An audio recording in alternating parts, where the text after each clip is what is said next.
Welcome to Lesson 1 on System Software, focusing on operating systems and utility programs.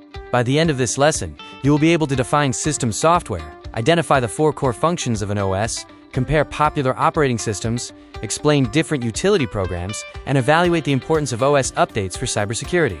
When you power on a device, the invisible manager that controls everything is the operating system, which is a type of system software.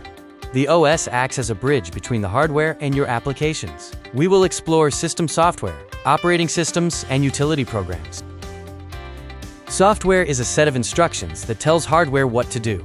The 2 categories are system software, which manages hardware and provides a platform for other software, and application software, which performs specific user tasks.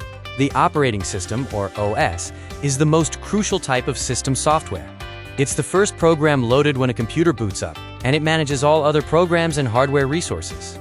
The 4 core functions of an OS are process management, memory management, file management, and device management. The table provides explanations and Nigerian context examples for each function. Popular operating systems include Windows, most common in Nigerian offices and schools, and Android, widely used on smartphones.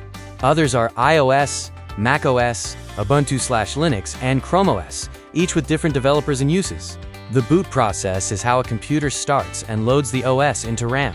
This process includes power on, post, BIOS, UEFI loading, and OS loading.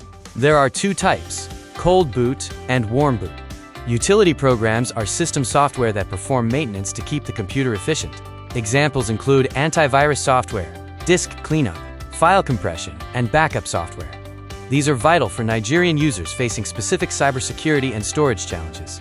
More utility programs include disk defragmenter for faster access on HDDs, disk formatter to prepare storage, firewall to control network traffic, and system monitor/task manager to manage running processes. A device driver is a specialized system software that enables the OS to communicate with specific hardware. Without the correct driver, the OS cannot control the device. Examples include drivers for printers, graphics cards, and Bluetooth headsets. This table provides scenarios to help you identify whether a program is a system software, like an OS or utility, or an application software. Here is an assignment to test your understanding. Be sure to list and explain the 4 functions of an OS with Nigerian examples. Also, compare Android and Windows operating systems. Here is an important examination tip. Remember the basic components of system and application software. System software equals OS plus drivers plus utilities, while application software equals user programs like Word and Chrome.